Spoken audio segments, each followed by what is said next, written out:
Luba Assam Rifles Nesintuna Salam Community Hall that Nomagi Oiba Free Medical Camp Mama Pangtu Kray Lamsang Assembly Constituency gi MLA S Rajen Baso Kuntra Hundoi Supa Assam Rifles ki Commandant Radha Kishan na Sarukyaduna Pangtu Kiba Camp Maduda Segmay Basong Lamsang A Sigi Manung Chana Laipa Pioi Kaya Lem na Lying Bagaluina Bathong Taba Hidak Lang Thak Sing so Lem na Pangan K Camp Maduda General Medicine Ortho Dental Gynecology Pediatrics amade Ayus Yaukna Tungan ba hiram kayada laying chathabaga loinana free testing ki khudong chaba so phangan khe Kemadu pangthokpagi matangda MLA S Rajena hai Salam yauna sekmay amasong lamsang A sigi miyamda game asina chawna kanaba piba ngamle lenga ke hospital singda ana laying gi damak chatpa ngamjadaba singdaso game asina chawna mating pangba ngamle haina bahagna phungdokhe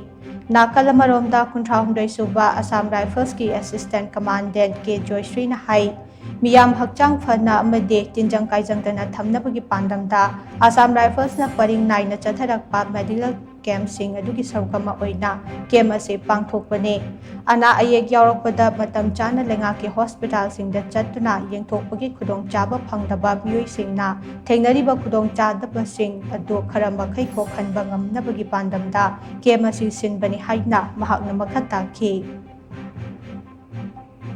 कोई फजना गागा यामना piece होइना माइगे इसे थमंबा अदुरगी अमुकसो 30 असम राइफलना गोरखा की मोर सिनगर मतंग दसो जी फजना एकोइ तवे तोंगान बा ड्रोल की और तोंगान बा रिम्यूअल कयामा लागा एकोइ द अटैक तवगदौरे हाइदना तव मयाम सिंग दो मोइ फजना मथक मखादा एकोइ पेट्रोलिंग चतना खोतना तवदना याम फजना हुजि फावगी होइनदी एकोइ की माइगे इसी यामना पीस होइना पहले में प्रेस में दिया तवबा मसिजोइ मकोइ की यामना फजना यामना प्रॉपर्ली मदि केयरफुली ड्यूटी तौदना नाकलमनी मक्ता अखोई इरांग फोनदब सिसु आइगी माइखैदे मोय यामना आगले अदुना मखोई सिंग असि तौरिबा थबक सिंग यामना असम राइफल की मरक्तसु यामना सिंसर होइना थबक तौबसु अदुम यावबा अदुगा खरा मोयगा कुकी गे लोइनबा कांगबु खरादना कुकी की फेवर द तौरे हाइबा तुंबा लेरंबा याय अदुबो हंतकी अखोईगी सहिसे 9 सेक्टर की लेरिबा कांगबु सिमदि याम फजना अखोई 33 असम राइफल सि याम फजना तौई हाइदना या हाइनिंग समनागा युम गे अनाबा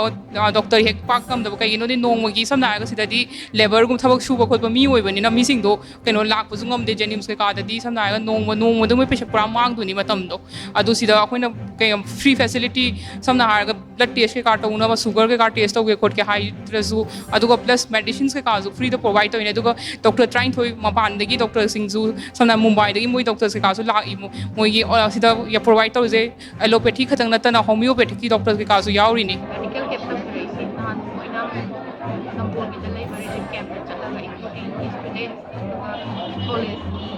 स्टूडेंट्स अदुगा लेकाई द लैबा मिसिंग अदुगा रिलिफ कैंप द लैबा missing doctor marang sum ino khai tum tori ngasi especially tawrina salam ki koy द लैबा मोइगी samai द मोइगी कम हाथ लैबा